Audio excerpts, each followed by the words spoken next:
So moving along, if you remember Greg's second to last slide, penultimate slide, next Darian, one of our incredible engineers at Mcity, and Itai at NVIDIA will discuss digital twins and how to actually quantify the real to sim gaps. Darian, join us up. Thank you. Hello, everyone. My name is Darian Hogue. I'm a software engineer here at Mcity. Been here for about 4 years or so. Today I'm going to be talking to you about our digital twins, what we have to offer, what we've been working with, and also briefly going over the sim real gap between each twin that we've been working on. So first, these are the platforms that we currently have been working on. The top two are actually currently open source. So if you're interested in that, you can scan the QR code. It's available via our GitHub. It's our CARLA digital twin and our NVIDIA Omniverse twin. We've also been working closely with Parallel Domain and NVIDIA NuRec when it comes to our digital twin needs. We also used a handful of real-world data sets to help us create these digital twins. And if you're interested in these data sets at all, feel free to send us over an email. So first, we have CARLA. So CARLA is an open source digital twin simulator, mainly used for autonomous vehicle research. It's really popular in academia and industry due to its open source nature. It's built on top of the Unreal Engine. It's basically like a plugin on top of Unreal Engine. It supports Open Scenario, ROS, and since it is open source, it has a lot of tools that were created by the community. So for instance, if you wanted to support like a VR use case, there's been other researchers and developers who've created that. You can re-implement that in your own use case. And let's see here. Cool. Another great thing that I love about CARLA is that since it is open source, they have a great Discord channel that's active and very friendly. So whenever I have issues when I'm developing in this environment, you can just reach out and an admin will contact you, or open source community member will answer your questions. So this is a quick comparison between the real and the sim world. If you disregard the coloring of the real image and pay attention to the object placement, the object scale, etc., you'll notice that some of the things that are off-putting from the CARLA twin is that some things are larger than they should be, some things are out of place, right? And this is the downside of working with creating a digital twin by hand, right? So this digital twin was hand built. We had an art team that helped us with that, and we basically placed all the assets ourselves, built all the assets ourselves, which is good for like smaller areas, but when you scale outwards, it becomes less and less maintainable. The next twin that we have and that we've been working with is NVIDIA Omniverse. So inside the Omniverse ecosystem, we use different applications, like for instance, Isaac Sim. So what we did was we grabbed all of our CARLA assets, Unreal assets, and we transitioned them into OpenUSD, and we made them sim-ready by following their sim-ready spec, adding different metadata, semantic segmentation information to each asset, just to make it easier for our physical AI agents to interact with the world. One thing that you'll notice in the real versus Omniverse, if you're comparing it to the previous digital twin, CARLA, it is higher fidelity because it's using a different rendering engine. And also another thing that's really unique with working in Omniverse compared to CARLA, if you need to make any updates in CARLA, it does take quite some time. So let's say you wanted to create a new asset and add it to your environment. You go to Blender or whatever 3D environment platform that you want to use, change it, apply new materials, load it into Unreal Engine, and then load that into CARLA. That workflow is actually fairly slow. But in Omniverse, the way it works is that I can have my Omniverse window, let's say Isaac Sim, open on the left, and then I can have my ID on the right. I can either manipulate my OpenUSD files directly, or I can create a Python script to quickly change multiple assets in my environment. And once I save that, it's instantly represented in my 3D environment, which saves on my overall development time. So this is a quick comparison between the two. And you'll notice we'll have similar issues with CARLA because this twin was also made by hand. Right, we worked with artists to help us create the assets, and then we placed the assets by hand in the scene, use LiDAR to help us align. And if you look in the subtract image, you see some assets are aligned well, and then some assets are not. This is, once again, one of the limitations of creating a digital twin by hand. Now, this is where companies like Parallel Domain come into play. We've been working closely with them, and they created a PD replica of our test track. And it's really close to the ground truth, highly accurate there. It allows us to scale our twin to larger areas if we would like. But then the first thing you'll notice is that the scaling of the objects, the placement of the objects is fairly close to the ground truth. Another thing that is amazing about Parallel Domain is their documentation and their API that they give to the developers is really easy to use and adapt to your use case, which is extremely important for AV development. Whenever you can make it easy for your team to create synthetic data so that they can train on, the better. There's not a lot of things you're going to trip over, which is really helpful. So this is a quick comparison between the two. So this is the real, and this is the parallel domain twin. So the parallel domain twin was actually created months before we captured this real world data. So we collected this later and just replayed this trajectory in the PD's world to compare the sin and the real gap. And the first thing you'll notice is that comparing it to our hand-built digital twins that we had previously to our Gaussian splat twin provided by Parallel Domain, the sin and the real gap has reduced tremendously by using that platform. Next, we have an NVIDIA NuRec.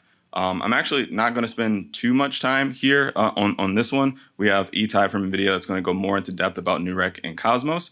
But we're currently have a twin that we're working on. It's currently in progress of our Mcity test track, and then eventually we can expand it outwards. This is a quick overview of the difference between the real world and NuRec. So you see I have to label it because it is fairly similar. We're getting pretty close to completing this twin, and we're really excited to eventually open source that to you all coming soon.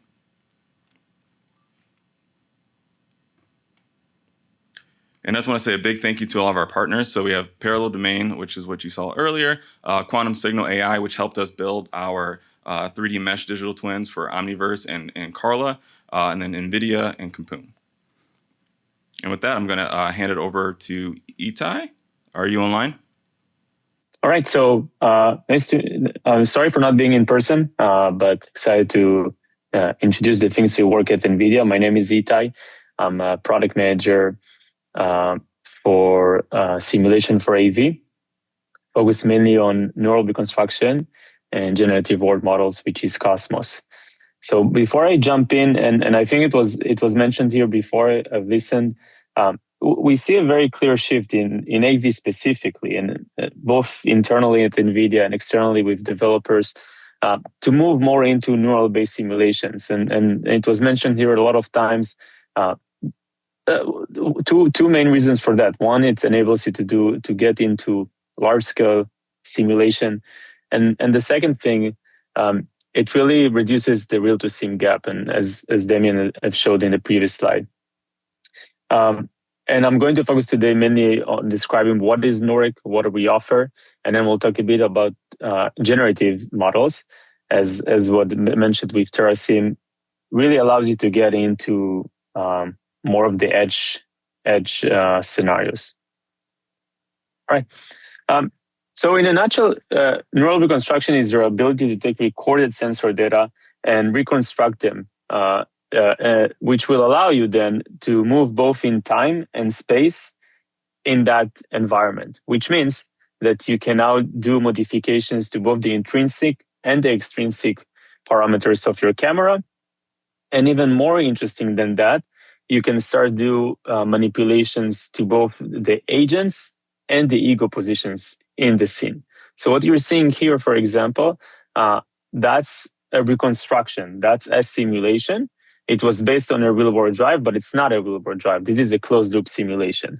And what I'm showing here is example how we modify the ego position. So it's easiest to see on the right how we shift the ego position 1 meter and 2 meter to the left. So what it really allows you is to now take a single scenario that you observed in the real world and create a lot of variations out of it. So imagine you observed a single failure in the real world and you want to make sure it's not happening anymore. You can reconstruct that and create variations out of it and now create regression testing that is running every night or every MR that the developer is doing. One of the challenges we're seeing, though, the moment you start to deviate from your original trajectory, you'll start to see artifacts. And the reason being is that your scene was only reconstructed from a specific point of view. We created something, we built something called Fixer, which is a diffusion-based model based on Cosmos that is fixing exactly that. Sorry, it's jumping too fast. But basically, you can imagine that we're running Fixer today. Both we can run it both during reconstruction and rendering to fix all of these artifacts. Which means that now, from the single scenario that you observed and reconstructed in the real world, you can now create variations and move your ego and clean all of the artifacts that you have observed. The next thing that we've released, and by the way, this is on Hugging Face and available. The next thing that we built to minimize the gap is what we call Asset Harvester. Asset Harvester is a system of 5 models working together that is able to generate 3D assets out of a single, anywhere between 1 to 4 images. And what's great about it is that it gives you the ability to generate 360 views of an asset. And it's relatively quick. So you can imagine if you look at the scene on the top, that's a normal scene in San Francisco that we reconstructed, but nothing really happens there or nothing significant. What we did is we harvested scooters from a different scene and we plugged it into the scene that you're seeing. So in a second, you'll see the scooters just running through the street.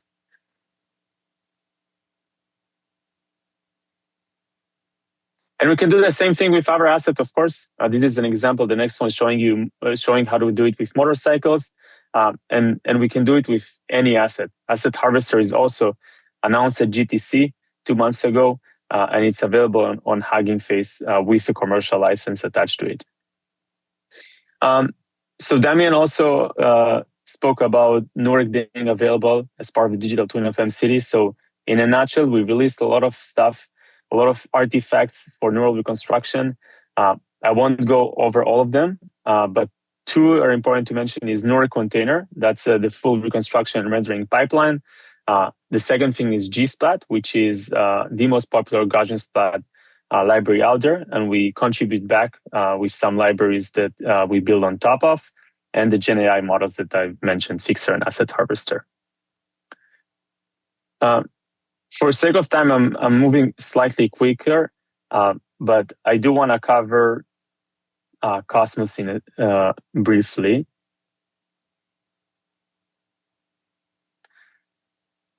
So Cosmos is NVIDIA's world foundation models, and it has 3 subcategories: Cosmos Reason, Predict, and Transfer. Reason goes from video to text, and it's the backbone of AlphaMayo, our end-to-end stack. Cosmos Predict goes from text to video or video to video. And Cosmos Transfer is what I want to focus on. And it was shown here, I think, a few times. It's the ability to generate variations in the pixel level. So for example, what you see here, this is a CARLA-based representation of the Mcity track. And with Mcity and Fortelix, we're showing different variations of that scene. So you can think, you can either create realistic environments or create variations of time of day, variations of environment, and so on, which was mainly covered. The next step, and this is not ready yet, but I do want to cover it as the next step that we see for simulation, is closed-loop generative simulation. So at GTC, we presented our first sneak peek at what we call Alpha Dreams, which is a closed-loop Cosmos-based simulation that is basically generating videos on the fly and connecting it to a policy model. What's strong about it, and it's good for the future looking, is that the ability to generate environments that you've never driven in. This is still in research. We hope to release it in later this year, but I do want to put it here as a future-looking phase that we believe will happen as well for the AV simulation industry. And with that, I see we have 3 minutes, so we'll make sure we keep enough time for questions. Thank you.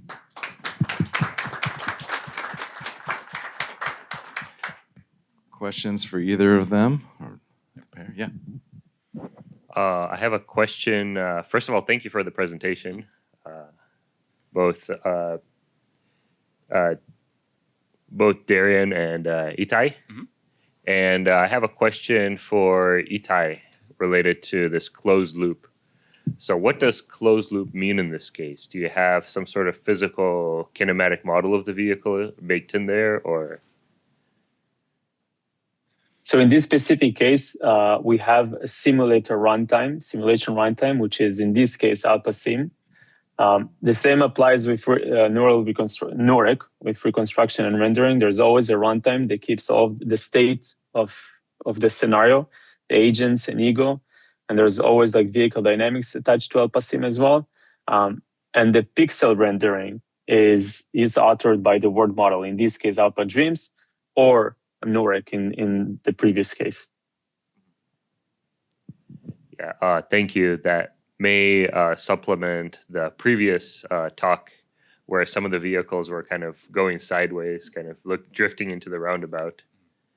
So a combination of the two may be a good solution. Yeah. Thank you. Thanks, Sergey.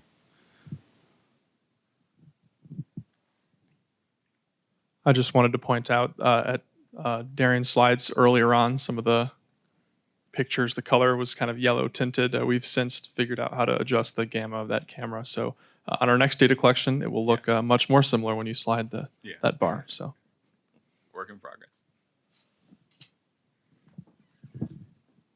Hey, Darian. Maybe be good. You know, I remember when I came into Mcity 3 years ago or something, right? And you were working on the mesh-based model. Yep. It might be interesting for the audience if you would just give us a comparison of how much time and money was spent on like a mesh-based model versus creating a photorealistic reconstruction with something like NuRec. Yeah. So the mesh-based model approach it takes a lot of time and a lot of money, and the send-to-row gap is quite large because it's all hand-placed assets.